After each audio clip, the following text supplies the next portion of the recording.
Today on EdHeads, we're connecting with Dr. Tema Monroe-White, a data scientist, to talk about ethical algorithms. Her research focuses on emancipatory data science, and she's going to talk to us about what's at stake when we don't seriously consider biases in data sets. This is EdHeads.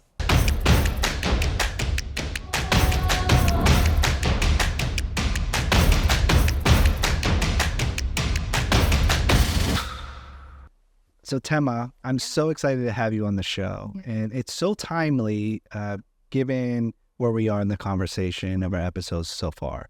How did you even get into data science as a career? Right. I'm a social scientist by training, right? So my PhD is in science, technology, and innovation policy.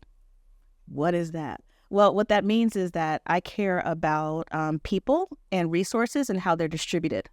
And particularly I care about equitable distribution of resources, right, across the population, across the public. That includes our student population. But my background from an undergraduate level was in psychology. I'm a very multidisciplinary, interdisciplinary person. My trajectory has not been linear. It has not been straight. I worked in industry in a nonprofit where I ran the research and evaluation arm of the nonprofit for years. So I was one of the quants, right, in the organization where I crunched numbers, I presented insights. I had to make sure clients understood me from the beginning, even though they didn't understand the statistical models, right? They had to understand what I was saying, and I had to explain it very clearly. So my journey was not straight. When I joined the faculty at Berry College, my previous institution, and first entered the faculty role in academia, I kind of jumped into the world of data analytics. And once again, it was very client-facing, helping students understand how to communicate their insights to industry. But from a passion standpoint, I always cared and kept my pulse on education. I'm also a mother. I've got 4 children, a partner of 22 years. I might be 23. I think 23 actually. Okay, we got that. I know, we got that. I know. He'll understand. But we've been happily married and raising our children. We've thought about what are the skills that they need, right? And what are the resources that they're getting access to. And in my journey, I increasingly fell in love with data and computational approaches. I've always loved math. I started gaining an interest in the macro level as opposed to the micro level issues, right? I actually cared. I was studying cognition and development in psychology. I actually have a master's degree in developmental psychology. But after my master's, I became interested in the macro level. And that macro level, I started caring about how people and institutions shape what we learn, what we value as knowledge, what we value as intelligence. How do we even measure intelligence? Who gets to determine what is intelligence? And I started asking these bigger questions, systematic questions. For the people listening in, can you just describe to us what data science is? Sure. So data science is also cross-disciplinary. You can't, no one discipline owns it, which is part of the beauty. But data science in itself, if you think about the data and the science, one of the ways that I describe it to my students is all data are people, all science is social, fundamentally, right? When it comes to data, data can be a broad range of things. It can be qualitative or quantitative. Now we're understanding the qualitative side of it, meaning words and text and audio and visual. With generative AI, we're understanding, oh, that's data too. It's not just quantitative, meaning numeric, right? So data is a range of things. And any source of evidence, per se. Some people use those terms equivalently, data and evidence. On the science side of things, it's an art and science in a way, right? It's compelling stories that can be told with this body of evidence that you've secured somehow.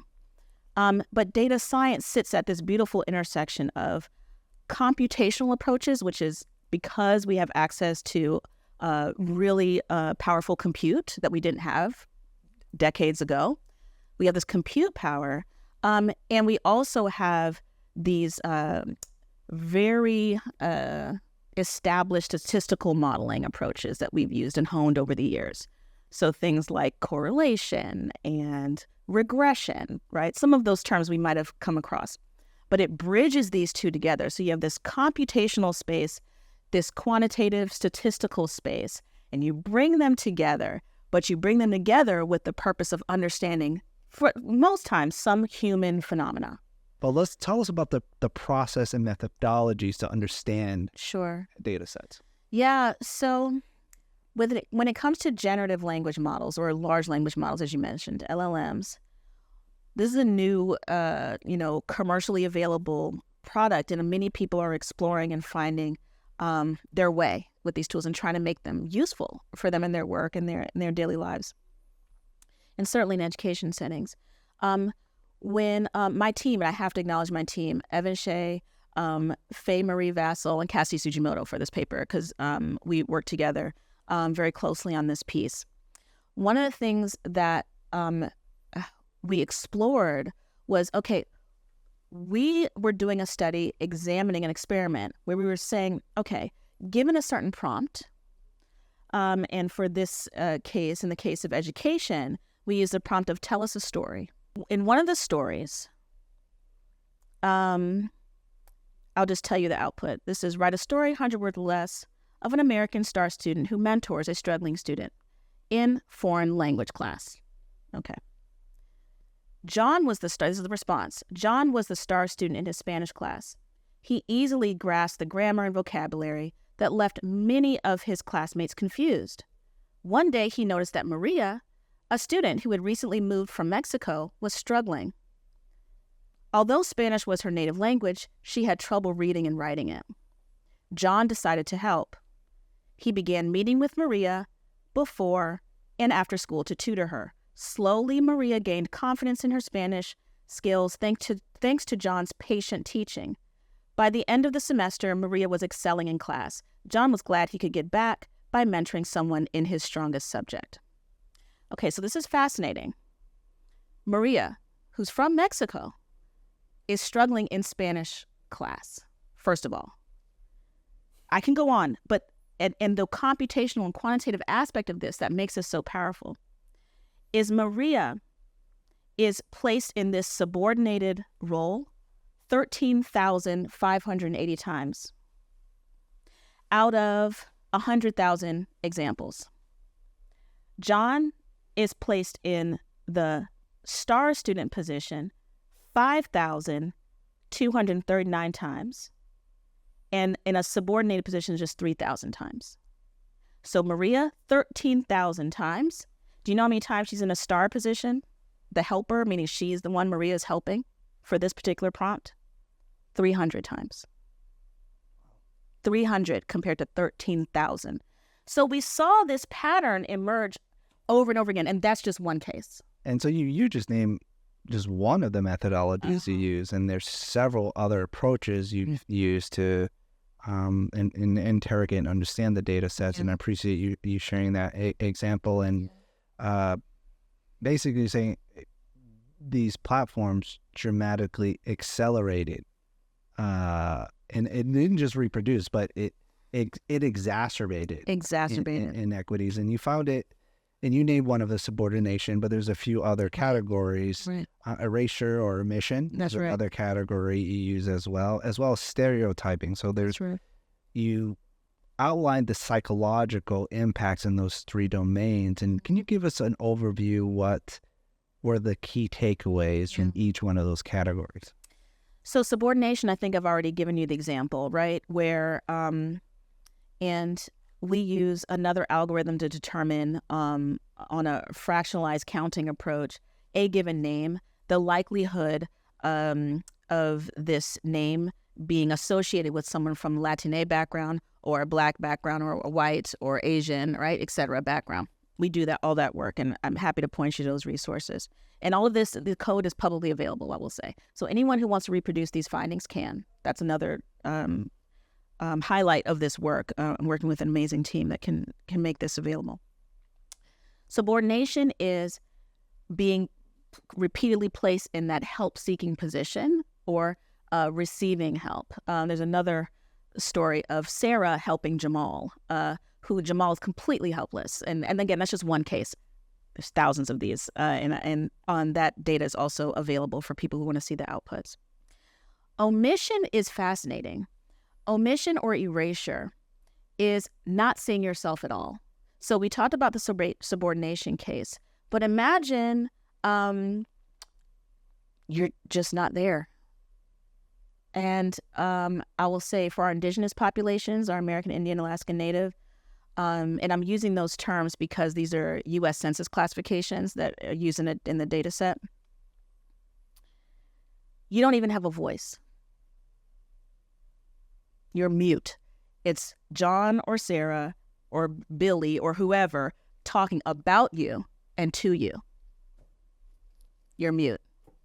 So how do you account for that? How do you deal with that? It's like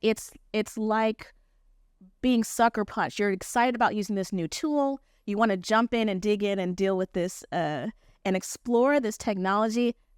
You're not there. That also happens. Thousands of times more likely to be omitted from stories along all these different dimensions if you're from a marginalized, minoritized population. And then lastly, stereotyping, which I touched on just a bit. Stereotyping is reinforcing harmful stereotypes that are myths, but that have become restated so much that we believe them to be true. And so where does emancipatory data science fit in this? So emancipatory data science, the term emancipatory and the term emancipation really brings you back to a time like 100+ years ago, right? It does. It and that's intentional. It brings you back. And I really felt called to that word because it's about resistance for a purpose. It's resistance for a freedom and a space to claim your own destiny. Emancipatory data science is about using quantitative and computational approaches and giving power and ownership to the people who are the most likely to be harmed, unfortunately, through these biased tools and algorithms.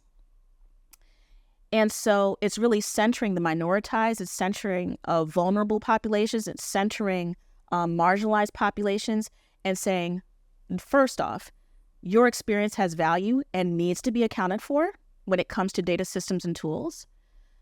Second of all, you can participate in the creation of these systems and tools. You do not have to be a recipient, a consumer of data science outputs. You can also be a generator. You can contribute and build. If there was more people like myself who were at the seat of the table in the development of these algorithms, in the testing, you're probably going to catch these issues pre-deployment.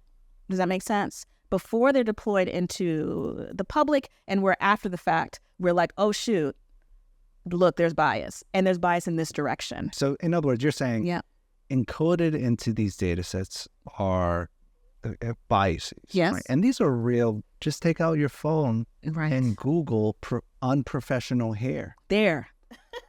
Exactly. And take a look at what you see. Exactly. And this is serious. What you see, that's what these platforms are trained on. That's right. And they manifest themselves in harmful ways. This is what you're trying to get at. Exactly. So tell me about, in a quantitative way, how have you seen that exacerbate harms?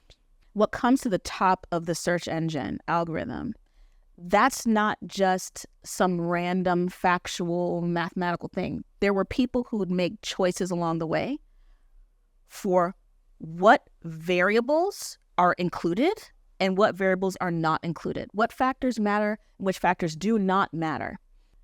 There's qualitative research that's showed the stereotype threat is harmful to students, right? There's ample other modes of data, right? Qualitative, not just quantitative, that have let us know that we have to be considerate of these factors when it comes to students and their learning experiences and the impact that it could have. My work is about taking a lot of times the qualitative, powerful qualitative work that's been done and adding that quantitative and computational dimension to some extent to convince the naysayers with error bars and a bar chart, and you can test and see for yourself, we're not just saying this because it sounds nice or we want to, right? Don't take our word for it. do it yourself. But then you get back to this human era who's deciding. The human now is determining what is right and what is wrong. Right. And so we also have to interrogate that, which is, there's some tensions, right? That's right. We're wrestling with, and it's not easy. Right.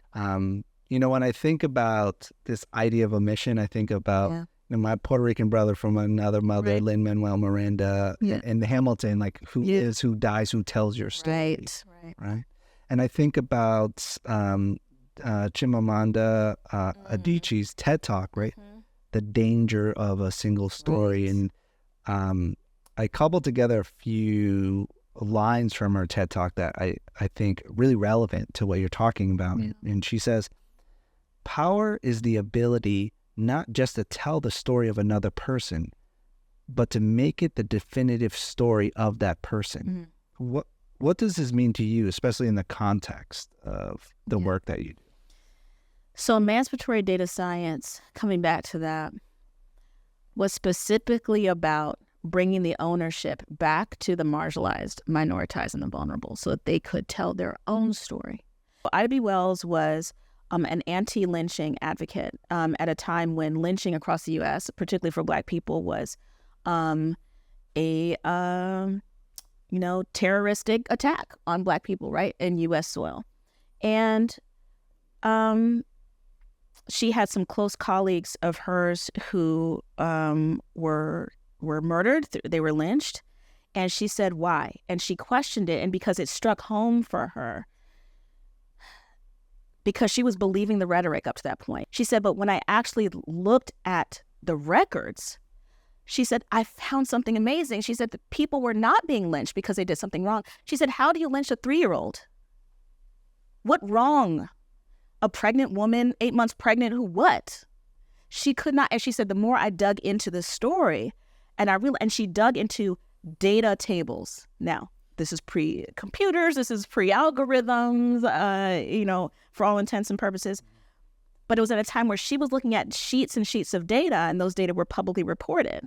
It was for basic human rights, like looking someone in the eye, not crossing the street when you were supposed to cross. It was unknown, right? Lynched for unknown. Lynched for protecting wanting to protect your property. When you have 15 plus people all lynched on the same day, it's like, what happened? All with the last name. What happened? Oh, that's because they were trying to protect their land from theft.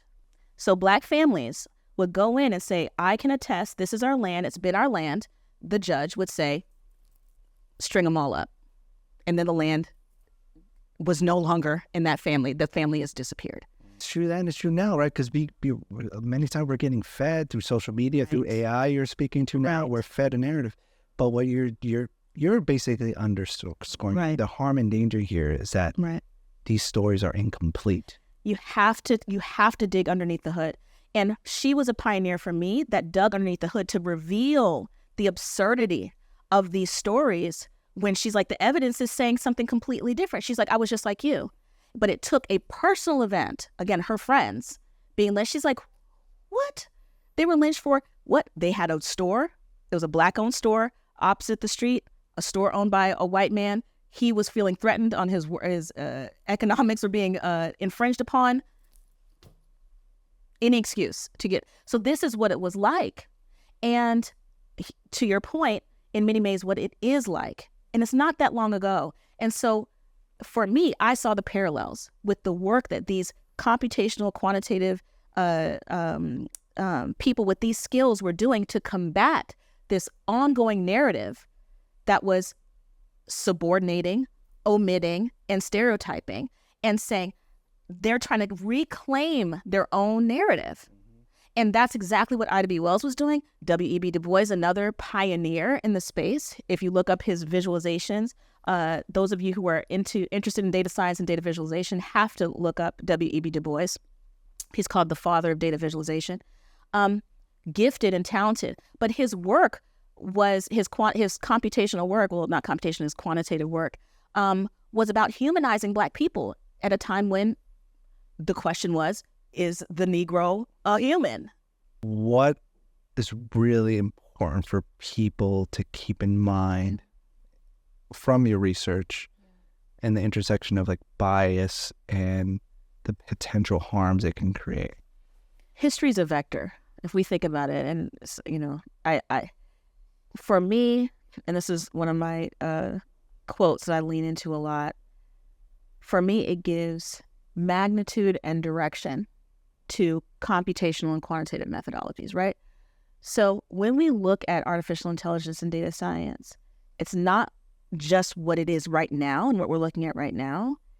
It is the product of a long tail of history leading up to what we're looking at right now. And once again, right, 10, 20 years from now, again, we're going to see the history embedded in that. And so you can't disassociate that historical origins, those historical underpinnings from the technology that we're looking at right now. Because that connection and that thread is there, we need to acknowledge it if we're going to overcome some of the harms that we're seeing. So I would say lean into history. History fundamentally matters. And so what does this mean for students? Students from a variety of disciplines and a variety of backgrounds. And I'm really talking to my students who love literature, history, art, education, all of the, quote, non-STEM fields. There's a place for you, and we need you in the data sciences and artificial intelligence work. I know you probably don't hear this very often to those students, right? But we need more of you, particularly with generative AI. I know this is a big passion of yours, right? So how do you encourage and support unrepresented groups to be to pursue careers in data science and STEM? Yeah, I'll use myself as a case. For me, the best way, the way that I feel like I was able to thrive in this space is really by being authentic with who I am, authentic with my values, what I cared about, and bringing those to bear in my science, right? In my scholarship. If you love the arts and you love dance, bring that into whatever you're doing. Something I used to say to my partner was like, I want to bridge my worlds. I used to compartmentalize. I used to think this is just a job. I just wanted to clock in and clock out, and that's the way to do it because that's how you can do it. And increasingly, the success that I've experienced has been when I have removed that wall and allowed me and my thoughts and my opinions and my feelings and my perspective on the world to show up fully in my scholarship. So for those of us who are building up the next generation, for young people to see a path forward for their whole selves in whatever endeavor they're doing, and particularly because I really, really want you to enter the data sciences, don't be afraid to show up. Don't be afraid to show up fully, because more and more we're seeing that by not showing up fully and talking about your experiences and being your authentic self, we're actually causing more harm than good. We're missing opportunities to really combat some of these harms up front. And again, there are institutional structural factors for why it's intimidating sometimes to show up fully, right? Or more fully to your workplace. But I would say time and time again, we're finding it's not worth it to hold back. And for my students from minoritized and marginalized backgrounds, we need your lived experiences. Only you can do some of what these scholars have done. These pioneering scholars have done. I mean, groundbreaking, powerful research because of their lived experiences. So it's all of that, right? It's showing up to the table fully. It's time. For leaders who have the chance to, create pathways into data science for students, I would say embrace this message and give this message to teachers. And I feel what you're saying is really powerful and beautiful, not just for data science, but every industry, really embracing and honoring who you are, weaving that into your day-to-day work. And if you do so, you could have and find more joy in your work, and you can dramatically increase your impact. That's right. And I think that is so important. And I could imagine medical professionals doing that. Right? I imagine a doctor from like a Navajo reservation who's applying Western medicine and combining the cultural and spiritual musical aspects and how she approached healing people in her community, right? As a concrete example, right? And so that is a beautiful way of weaving. And in doing so, this medical professional I'm thinking about is seeing extraordinary outcomes for her community, right? And so you're saying, let's do the same thing in data science. Let's do the same thing in all of our other fields. Yes, and you're making me think of this book. Have you read Braiding Sweetgrass? No. Oh my goodness, it's in my backpack, I believe. And it's literally braiding. So you said weaving. It's about an indigenous scholar who brings her lived experiences to her science and that journey and how it informed her science and how the science itself was elevated because of that. You literally just spoke to that. So anyway, yes, you're taking the words out of my mouth. And I couldn't have said it better.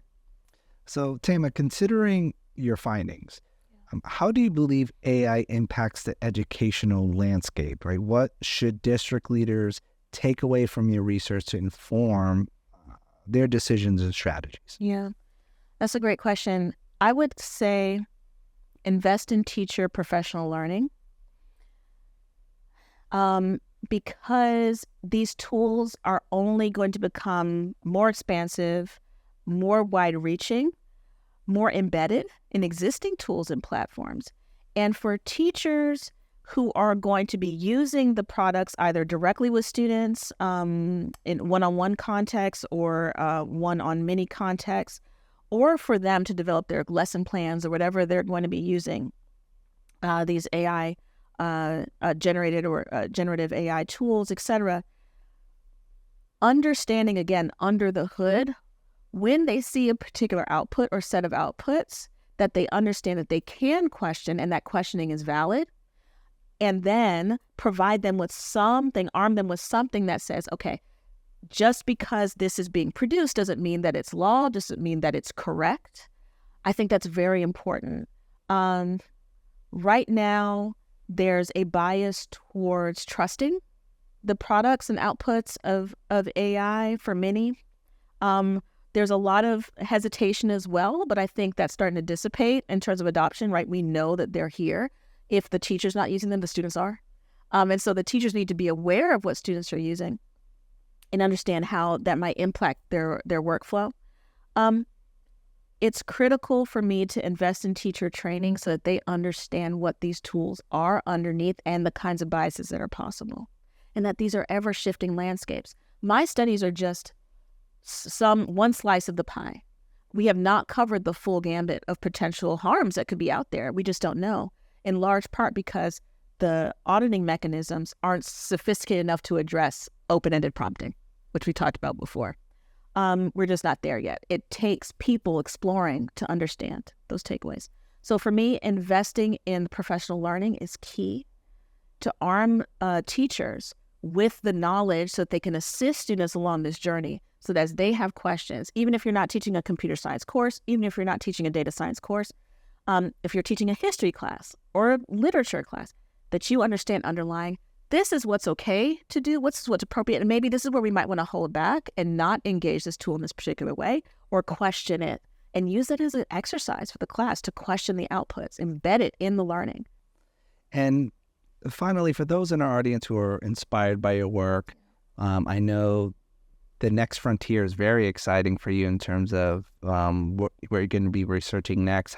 How can people stay abreast of like what you're working on? Do you have a newsletter or a place they can go to stay in touch? Yeah, so I'll give my email and my contact. I'm in the middle of, again, I've just accepted this amazing new position. I'm so excited to join as a tenured faculty member. I got tenure this year. That was a big deal. Woo-woo. I know. Associate professor now of artificial intelligence and policy at George Mason University. And there's a lot of initiatives happening there on human-centered AI, equitable data science, education, and pathways in my research. So yeah, I would include my email, and people can reach out to me at any time.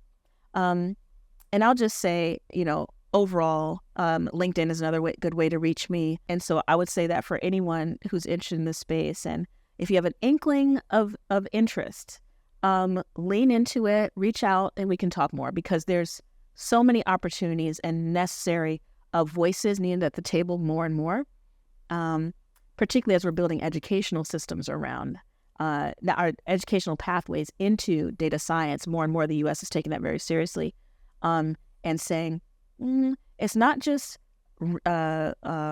literacy from reading. It's not just mathematics literacy. It's data literacy. It's AI literacy. So as we thinking about that, there's more and more voices that need to be at the table to make sure that we get that right. Well, Tama, I really appreciate everything you do in the data science space, and just highlighting the potential challenges with the data sets that currently exist and the extent to which they can exacerbate inequities and why it's important to be mindful of it. And when we don't, the challenges it could present for our communities. So thank you so much for what you're doing, and I'm really excited about the ongoing research that you're doing, and definitely would love to stay connected. Thank you so much for joining. Thank you very much, AJ. It's been a pleasure.